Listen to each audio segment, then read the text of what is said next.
For years, the American public has been victimized by the so-called cinematic geniuses, telling us time and again to see inferior movies, leaving us bitter and lost with nowhere to turn. But no more! This travesty of justice cannot and will not continue, because we now have the Cinema Judge!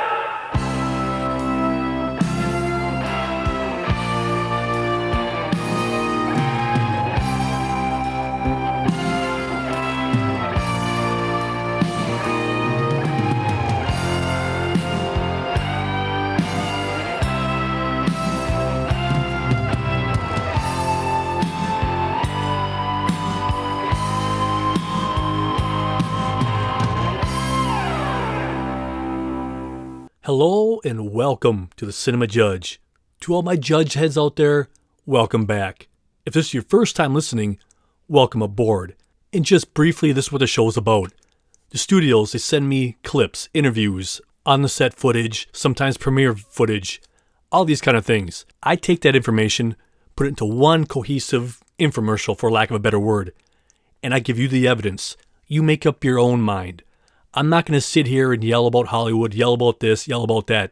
Who am I to tell you what to like? I'll maybe tell you if I like something, but that's not important. We've all walked different paths in life. I'm not going to say this or that. I'm not going to tell you not to see something. Nothing annoys me more than when somebody tells me what to do. Who are you to tell me? I'm going somewhere to escape. That's what our deal here is. It's a movie oasis, a place just to get away. Because any movie is somebody's favorite movie. My job is simple. I just give you the evidence, and you make up your own mind. Now, approaching the bench today, we have Downton, Abbey, A New Era. This is the second movie in the franchise, which is part of a bigger animal, if you will, a TV series, which was wildly entertaining. And people all over the world love that show. And this just keeps following that story. The same people have come back for it. They've added a few characters here and there. And in this movie, there's a couple storylines going on. But the real big one is this. The house that they live in, they have to keep trying to make money because it's not cheap to run that house. They've been offered to have a silent movie shot in and around their house. So here's a trailer for Downton Abbey, A New Era. Have you told them, Lady Grantham? She's told us nothing. Do sit down. I've come into possession of a villa in the south of France. What villa? Start at the beginning.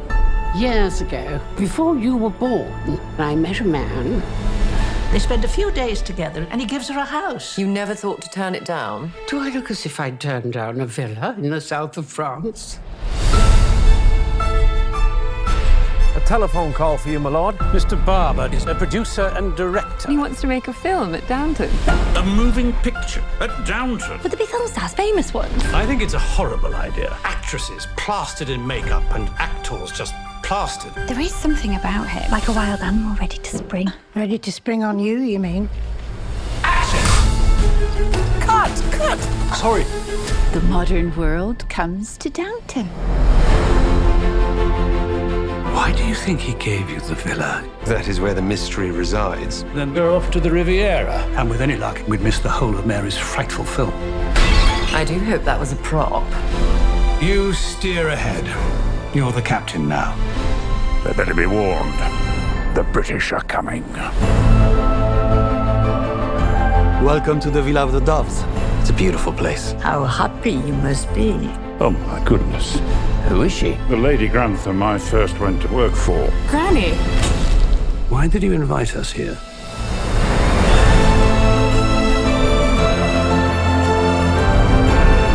It doesn't look good for Papa if she felt the need to keep it a secret. There's trouble in paradise. You don't need me to tell you that marriage is a novel, full of plot twists along the way. Women like us fall into two categories, dragons and fools. You must make sure they think of you as a dragon. But with that, I will say goodnight and leave you to discuss my mysterious past. It seems the public only want films that talk. I should have thought the best thing about films is that you can't hear them. Be even better if you couldn't see them either. Now, coming up first, we're going to hear from the director, Simon Curtis. And he talks about a couple things in this interview. He talks about the writer, Julian Fellowes, and what he brings to this movie, how every character has a role to play. They're all important. They will all work together. And he also just talks about the whole time frame of the late 1920s, about just that whole world. Here's the director.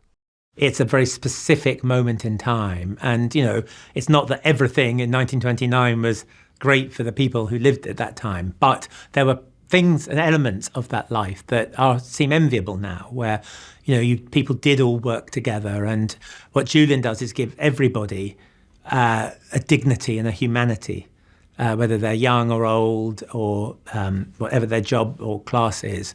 And I think people respond to that, that the kitchen maid and the lady of the house are equally important in the mix of it. And I think that is society working together, which we can only hope we do. The writer Julian Fellowes is up next, and he talks about the director, about his skill of just putting this all together, because there's so many characters, and some characters only have a few minutes here and there, and he just talks about how skilled the director is. He has a very strong grasp of narrative, which is always a useful gift. But in things like Downton, it's an essential one, because it's very much multi-narrative. Some of the stories are big and go right through the film. Some are quite short and are told in only 3 scenes. But there are all these stories interlocking, and there are many scenes that serve more than one story, which is why I always say when we have our read-through, at the beginning of the whole thing, I always say to the actors, you must take responsibility for your own story, because it is an impossible job for the director or the cameraman to be concentrating on every single narrative that has a beat within this scene in the ballroom, within this dinner, whatever it is. Now, speaking of the director, Simon Curtis, he's up next. And he's going to talk about working with Julian Fellowes, because this is a fun little side note. The director, Simon Curtis, is married to a cast member, Elizabeth McGovern. So when they talk about this interview, him being on set a lot for the TV show, he was there, visiting with his wife or whatever he was doing, but he knows these characters, he knows that world.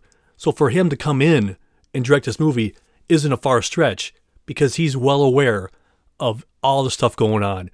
And he just gives such a great interview. I just love how detailed he is, just in talking about the writer and just all that stuff. He's just a solid interview. Check it out. I had watched every episode, but my greatest admiration, I had such admiration for the ensemble, the actors, but also I'd always admired Julian Fellowes, but working on the film, that even skyrocketed, because he's such a genius at giving everybody a story, these telling moments of humour and emotion that characterise the show. He's a genius at that, and that was very rewarding to work out each time we set up a scene, what was the important emotional beat. And I saw the Cherry Orchard on the stage last week, and I was just thinking, Julian is the equal of Anton Chekhov in that. Chekhov's plays are about a family, meaning the servants, the family all in a house, and that's what Downton Abbey is. And I think that's why it resonates with people, because yes, it's a very specific moment in time, but it's also incredibly universal, because everybody is treated with respect, and no matter their age or their class or their role, Julian gives everybody a humanity and a dignity. The writer Julian Fellowes is up next, and he's going to talk about comedy and what kind of comedy he likes. And again, he's such a great interview. They both are very detailed in what they're trying to convey, and I just love it. The comedy I like is real life comedy, and in all our lives we all know people who are funnier than other people that we know, and they have the gift of making phrases that are funny. but they don't take you out of the real situation. They're funny to a degree, but they're not fall about Whitehall farce. So you can return to the truth of the narrative situation without any difficulty. And that is, I think, the level of comedy that sits well in a kind of ongoing family saga, which is really what Downton is. See what I'm saying? Just very concise. I don't know. I just love it. Up next, we're going to hear from the director again, and he's going to talk about comedy also. And what really kind of intrigues me about these kind of movies, so often there's not much humor, but when you can drop in that little bit of humor, it just makes these people seem a little bit more human. Because sometimes when you watch these movies about the stuffy upper class, you're just kind of like, I don't really, whatever, it's stuffy. But the humor is what really gives them humanity, I think. I would go for even more comedy. It was left up to me, and I think again that goes back to the Chekhov, the Cherry Orchard, where those Russians are crying one minute and laughing the next, and it's also a bit like, I always think like the old music hall where there'd be a juggler followed by an opera singer, followed by a drama, followed by a comedian. And Julian's like that. He offers, there's a funny bit, then a heartbreaking bit, then a drama bit, and finding out what the right beat was and making the funny thing as funny as possible and the emotional thing as emotional as possible is all our job on a film like this. Now, speaking of comedy, we're going to play a small clip for you. In this clip, a guy walks into this hat store and he's kind of mumbling to himself and he tries to pick out a hat and he's just like, oh, I want to wear this one. But then somebody knows, kind of steps out and says, no, you're not going to get that hat. And it kind of goes from there. And I love watching British movies or TV shows because they have a very different sense of humor. And I find it so interesting how people on the other side of the pond can write so wildly different, but still be just as enjoyable. But just seems their humor is sometimes just so much more, I don't even know what the word is, but it's just a different tone often, and it's just so enjoyable.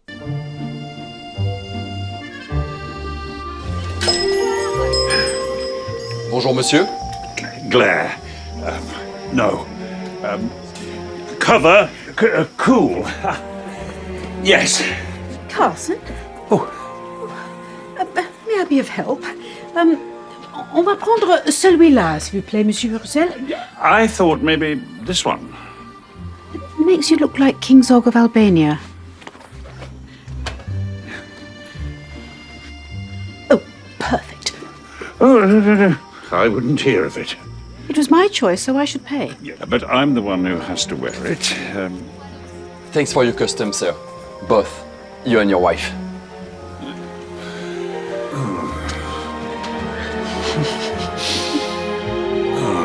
We're going to hear next from Michelle Dockery, who plays Lady Mary, and she's going to talk about the script. I loved this script. I think it's really funny. I found it, I laughed out loud more than the first film. And there's just so much happening in this film. I mean, of course, the last film was, there's always something happening. I mean, there was the big event of the King and Queen coming to visit, but this time the house being invaded by a film production and then half the cast going to France. I mean, there is a lot happening. So I was really excited by it, and I love that Mary is thrown into this movie world. So the movie opens with the wedding of Branson and Lucy, which is lovely. It's a lovely way to start a film. So that it's a really positive, exciting, event for everyone. And, there's always financial worries about, how we're going to afford to keep Downton going. So then we get offered this apparently big sum of money from this movie director, which solves that problem. And then, of course, we see that Violet is at the house and she's not going anywhere, which I think will be lovely for the audience. We're going to play another clip for you. Now, in this scene, they're upstairs in the attic, and they're having a discussion about, we have to, make changes to make us, keep living here. And the guy's like, I told you you're in charge, and you're in charge. Here's that scene. I haven't been up here for years. Well, this is the situation we're in. With the money, we can bring the house up to snuff to match what we've spent on the estate. And enter the 1930s with our heads held high. But if you don't want to... No.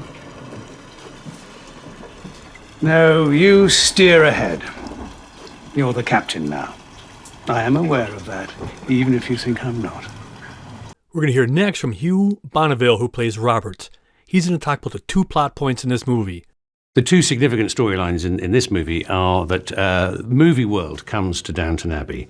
A film is going to be filmed at the castle, and Robert, of course, can't bear the idea of this. So, fortuitously, the other thread of the story is that Mother, Violet, has inherited a villa in the south of France in slightly mysterious circumstances, and so half the family go off there to investigate and to find out more about this inheritance.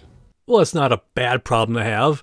If somebody came up to me and says, hey, somebody's giving you, or, you know, you're inheriting a French villa, and I wouldn't consider that a problem. But, you know, I mean, I'm just making fun, but you know, most of us are like, yes, please. But up next, we're going to hear from Elizabeth McGovern, who plays Cora, and she's going to talk about Hugh Bonneville, about how working with him, it's just a solid experience, that he's, you know, never let her down. Hugh has never let me down. Because what he's often given is really difficult stuff to pull off. I mean, Robert can be a little bit of an idiot at times, very stuffy at times, very much of a throwback. But in Hugh's hands, there's so much heart in it always. So much, I hate this word, but lovability. And I don't think there are very many actors that could have pulled it off. All right, we just heard Elizabeth talk about Hugh. Up next, Hugh talks about her. And this is just a fun little thing about how he describes working with her. Working with Elizabeth is, well, frankly, she's my second wife, because we've been married on screen on and off over the last 11 years, and it's the 3rd time we've actually been married in a show. So we have a certain shorthand, let's put it that way. And it's just a delight. It's like, I wouldn't say like putting on a favourite pair of slippers, because that would be rude to Elizabeth, but she'll know what I mean. Now, Elizabeth is up next, and she's going to be talking about the cast and just how diverse they are, but how well they all work together. Well, we're very lucky as a group. Either lucky or somebody was very clever when they put us together, because it's an amazing group of people. I mean, honestly, you know, we all live for this, and most of the time it doesn't happen, where you just have a group that they're all very different kind of talents, but they're all so disciplined. I mean, to do an ensemble show like this, you need to be, because it takes a lot of patience. You have to be a total star one minute and an extra the next, and you have to have a personality that can make peace with those 2 realities. And everybody in this cast can do that, and still be really fond of each other at the end of a day. And I don't think there are very many long-term series that you can say that about the cast. So it's been really one of the great privileges of my life. Hugh Bonneville is up again, and he talks about the cast, about how lucky they are that there's such a big group, and they all agreed to come back, and how they, you know, hey, they could be yelling at each other, throwing chairs like he says, but they work so well together. Here's that interview. Working with the same team of people over the last decade, well, it speaks for itself, the fact that we have managed to sustain it for that long, the fact that we aren't throwing chairs at each other. If we were, we wouldn't have got together to make the movie. And I think it's a great testament to Julian Fellows and Gareth Neame, our producers, and Liz Trubridge, the fact that they've managed to keep this ship afloat, and that all hands on deck when it came to it was really important, because if half the cast had said, no, I'm not interested anymore, it wouldn't have happened. And so to have got everyone back together for the second time, I think says it all, that we all get on well, that we know the show is beloved, and Julian's still got stories to tell. So it's been wonderful to get back together. We're going to hear next from Michelle Dockery, who plays Lady Mary, and she's going to talk about working with the new cast members that they brought in for this movie. We always love having new actors come on the show. And this one particularly, of course, there was a lot of new faces and great characters. So, of course, you've got Laura Haddock, who plays Myrna Dalgleish, who's the Hollywood actress who everyone's so excited the fact that she's there, this huge movie star. And it was really fun watching her, her performance as the film went on, because it's such a brilliant character and so funny. And then, of course, Dominic West and Hugh Dancy. I mean, it was really lovely to have them on the show, and they're so, such great actors. We're going to hear next from Kevin Doyle, who plays Mr. Mosley. The first part of the interview, he talks about the story. The second part, he talks a little bit more about his character. But then at the end, he talks about the writer and how the writer still makes it interesting for if you're an actor, because every time he might put in something else that, you had no idea your character is about. So it gives an actor something to dig their teeth into to rediscover their character. Because if you've been playing a character for over a decade, you might get kind of tired or just like in the same rut. But this writer says, okay, now this time, you used to do this in the past, or you have a fancy for this. And I think if I was in that world, that'd be a relief, or give me more excitement to play a role that you've been playing forever. Because hey, I'm getting a little bit more in depth of who this character is. We gather quite early on, because apart from anything else, Downton Abbey is an expensive place to run, and they're always looking for some kind of means of income. And an offer is put to them that Downton becomes a location for a British movie, a British silent film. And Lady Mary is persuaded when the money that's on offer is proffered to her. So she's very willing to take part in that. At the same time, the Dowager Countess, Lady Violet, lets it be known that she has come into a bit of property.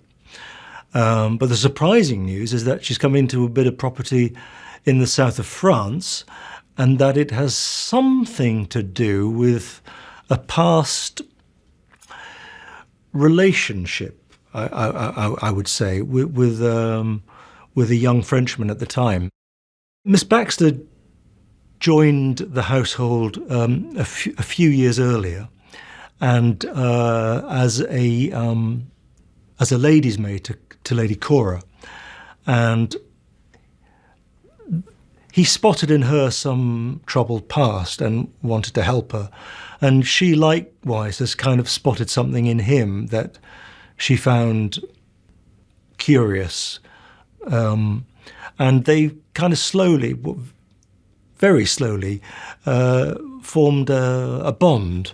And I think they both hope for something more, but because they've both, I suppose, been either hurt or rejected in the past, they're very tentative in moving forwards. And so perhaps to some Downton's fans' exasperation, their progress towards sort of fulfilling that relationship has proved frustratingly slow.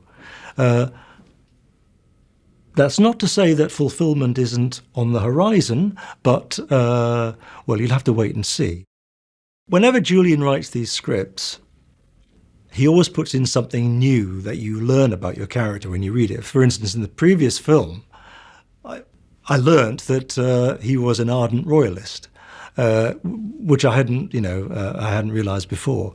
And so you have to embrace that. You have to come at that with a lot of enthusiasm.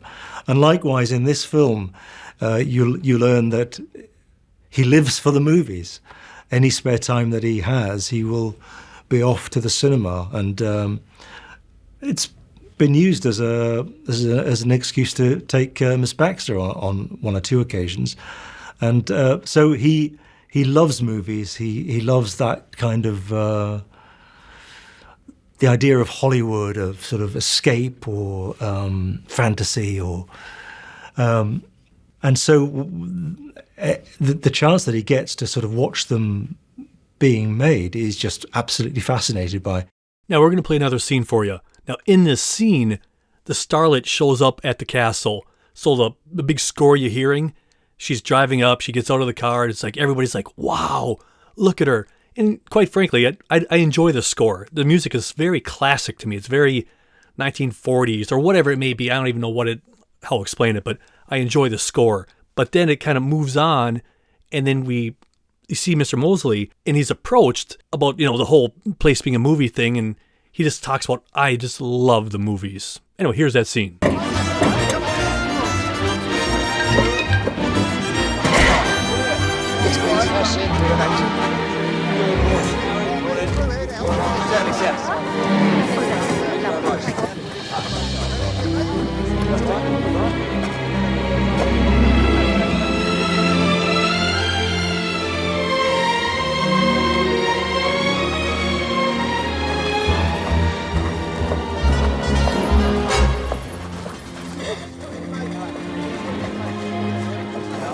Hello, Mr. Molesley. Why are you here? You know I love anything to do with films. Well, I know you enjoy a trip to the pictures. It's more than that. For me, Hollywood is the ultimate dream factory. And I need dreams as much as the next man. Now, do you see what I'm saying? Wasn't that score just wonderful? I don't know what about it. It's just so classic to me. But up next, we're going to hear from Kevin Doyle. And he's going to talk about working with this cast in that for British people or actors, very rarely do you have that opportunity to work that long together. If you're a TV fan as much as I am, along with movies, most British TV shows, maybe they go 4 or 5 seasons. I mean, rarely do they go 5. Here in the States, a TV show could run, 18, 20 years. And that's just, wapa. But British shows, they're so short, but I mean, they give you a ton of great stuff within the 4 seasons or whatever they have. But it's just weird how 2 different places, 2 different systems work that way. There, okay, you're 3, 4 done. Here, if it's wildly successful, let's keep milking it. And it's just cool to hear an actor talk about that whole situation. Working on Downton has been and is a kind of a unique experience for all of us. Not only because of the success of the show, which was kind of revelatory, really, but also it's very rare that British actors get to work together for so long. And so whenever we do come back together, especially if it's been 2 or 3 years since we last met, it's kind of, there's a kind of a celebration in the air. And I don't want to understate that, actually. I mean, it really is a celebration. And so any time that there's a moment in the script where it looks as if a lot of us are going to be together, then it's kind of, those moments are really embraced. So it's always about the people that you work with, really. And over that sort of 10-year period, some very, very strong bonds have been created, lifelong friendships. Now, coming up next, we're going to play a few interviews back to back, so you don't have to have me interrupt to introduce each one, because they're all going to be talking about how much they enjoyed working with the director, Simon Curtis. So at first, you're going to hear from Elizabeth McGovern, then Kevin Doyle, then Michael Fox, who plays Andy, then Laura Carmichael, who plays Lady Edith. And they all talk about how great it was working with Simon Curtis. Simon has such a brilliant rapport with actors, and not just because we know him so well, even with actors he didn't know very well on Downton. There's just he gives such specific notes, but he's not a director that kind of makes you sort of try too many different ways, or it's like very, very simple, really, really simple. So he'd say things to me like, just, do it again, but don't, just keep your eyes on the other actor. You don't have to move or emote too much of what you feel in that scene. Just keep it very, very still. And for me, it was a bit of a lesson in film acting, because of course you are huge on that screen.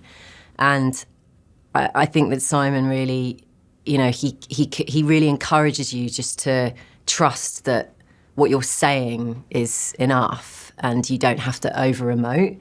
So that was lovely. I loved that, and sometimes really challenging, which I really enjoyed. He's also just the loveliest man, and he, like you said, he is just so enthusiastic and loves Downton.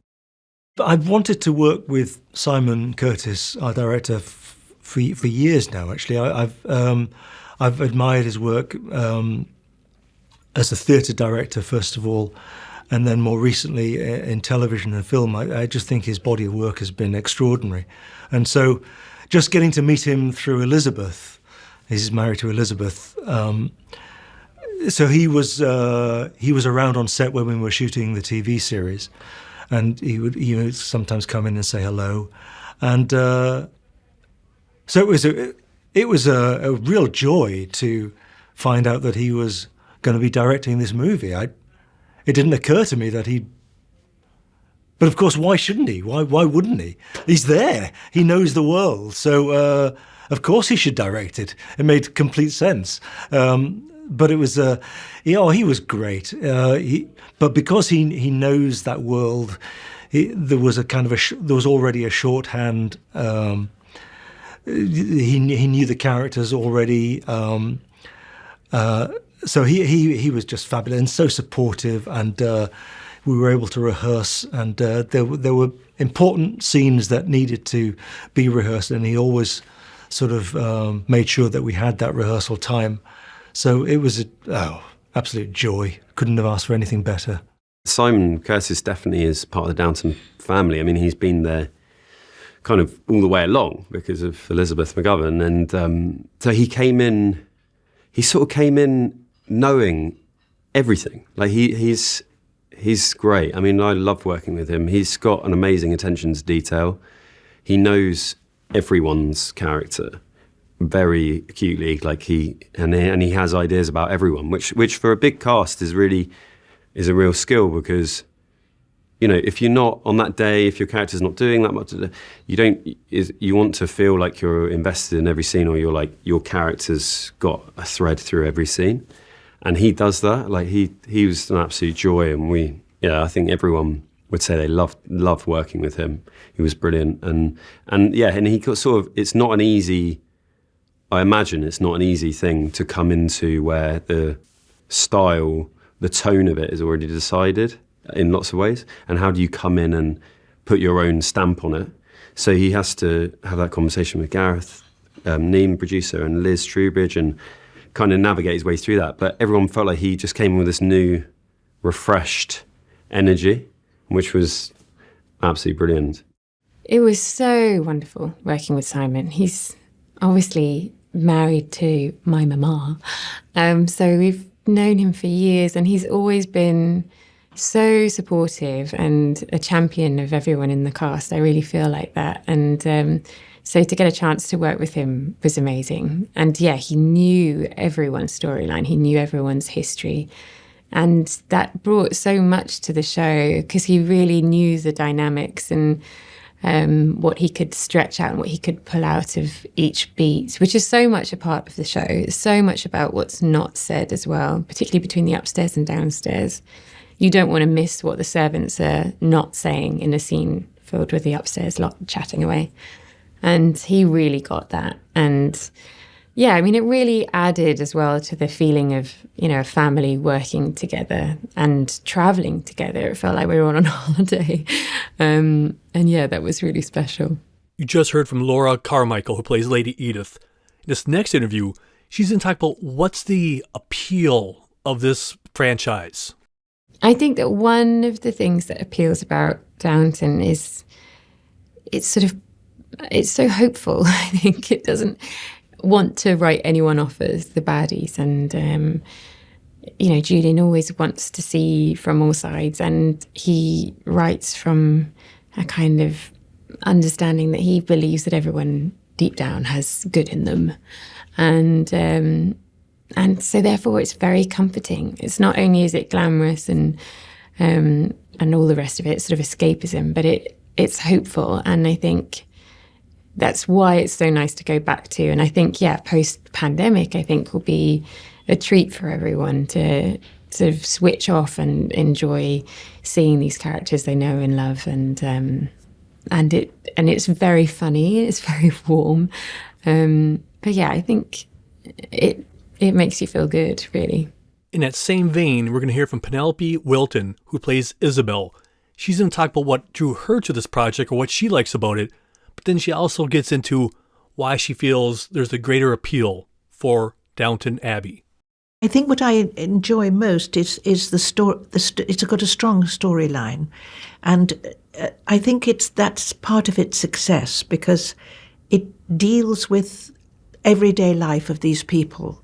So an audience enjoy that world. You're taken into the world of Downton, and I'm not entirely sure it was. In fact, I know it wasn't quite as nice in the reality, but the relationships of the people are very true, I think, and people have their favourite characters, so they follow those characters and they follow those storylines. And people, he writes, so many storylines in one episode, and that is, I think, the enduring appeal of this, and also the look of the thing.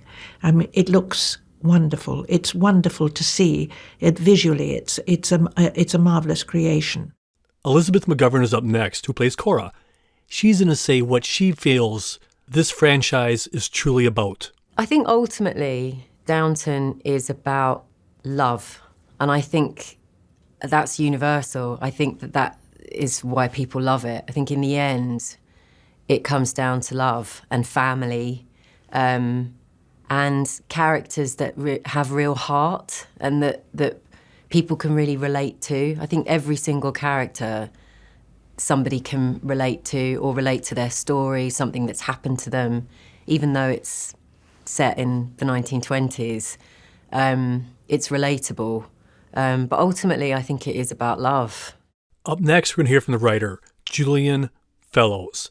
This interview is just a 4-star, full touchdown, whatever you want to say. This guy nails it. I just love his honesty and his passion. You know what? I'm not even going to get into it. Just everything he says is just, I love this interview. Check it out. I'm part of a dying breed who believes that one of the jobs, at least, of the entertainment industry is to entertain. We're a diminishing number. But I want people to watch Downton and enjoy it. I want them to go to this movie and have a nice time and laugh and cry and go out and have a decent dinner and get back home and feel they've had a good evening. That suits me. That's my goal. And if people say, but is it enough for you just to entertain? The answer is yes. And I hope every now and then I make them think about the disparity of background in an unequal society, or I make them think of the difficulties of being homosexual in a period when it was still illegal, or, we touch on things. But that's not the prime purpose. The prime purpose is to give them a really good evening. Was I right or was I right? I love that interview. Just saying, entertain you. I'll touch on these other things, but my principal job, entertain you. You go home. I had a great time. It's a great interview. Up next, we're going to hear from the director, and he's going to talk about kind of like his goal of this movie and seeing how this movie, the people in the movie, mirror where we're at now. Let him explain. The first film, I think it landed at a time in the midst of Brexit and Trump where people were nostalgic, actually not for the 1920s, but for the 5 years earlier, when they used to sit and be happy on a Sunday night with their family. And I hope this film will land at a time where, particularly coming out of the pandemic that's been so difficult for so many people all over the world. And of course, let's not forget, this is a group of characters who'd come through a pandemic. And in fact, one of the characters in the film refers to her sister having died of the Spanish flu. And this is a group of people on the other side of a pandemic. And I hope this is the story for people on the other side of a pandemic, let's hope, and that it will be a sort of comforting and amusing and emotional escape for a couple of hours for people all over the world. And that's very well put, because I believe that's what we all feel sometimes. You just want to get away. Just hide from the world, a little place where you can just get away from it and just enjoy a movie. And especially if you're a fan of the series, it's like that nice warm blanket. It's like a friend. You can count on it. You know what to expect from it, but yet it's a new story. And I always like that. Having something I've seen for years, and it comes back to you. And you get to watch it and just be part of that world, part of that family. Now, if you guys have any questions, comments, concerns, any way to improve the show, please email me, cinemajudge@hotmail.com, because I can't grow if I don't know. Let me know. What do you like? What don't you like? How can I improve? Whatever you want to tell me, feel free. But if you want to watch a TV version of this, where you get to see these interviews, go to Bloomington, Minnesota's webpage, BLM as in Bloomington.mn/BTV-shows. And just type in Cinema Judge, and a whole bunch of shows will show up. But now it's one of my favorite times of the show. It's shout-out time to every one of you who listened to the last episode. I hope my voice finds you well. Yes, I had a whole bunch of people who listened to the back catalog. So if you listen to a episode 2 or 3 months from now, or past, or a year ago, you don't hear me shout out, it's because generally it's a lot harder to see that kind of stuff. So I just say shout outs from the previous episode. Everybody from the United States, Brazil, Germany, France, in Chechnya, Minneapolis, Minnesota, Hopkins, Minnesota, St. Paul, Minnesota, Kansas City, Missouri, Fort Mitchell, Kentucky. All of you guys, I had multiple listens from you. I truly appreciate that. If you're sharing it or listen to the show a couple times, I'm very grateful. That's what we are all about here, sharing movies with everybody else. So if you're sharing, I appreciate it. Sao Paulo, Seattle, Washington, Tampa, Florida, Pasadena, California, Littleton, Colorado, Tarzania, California, Cathedral City, California, South Hadley, Mass, Cottage Grove, Minnesota, Bergenfield, New Jersey. Now, is it Wapato, Washington, or something like that? Thank you, Washington. Frankfurt AM, Maine, Hesse. Again, you guys are awesome. Always stopping in. Shells et Marne. That might not be right, but thank you so much. In Prague, Mestro, Praha. Every one of you, all around the world, taking time out of your life to listen to this show. I'm so grateful, because there's not one day that goes by when I look at somebody listening, a city, state, country shows up, I'm thinking, where are you? What are you doing? And I love hearing it when you tell me what you do or how you listen to the show.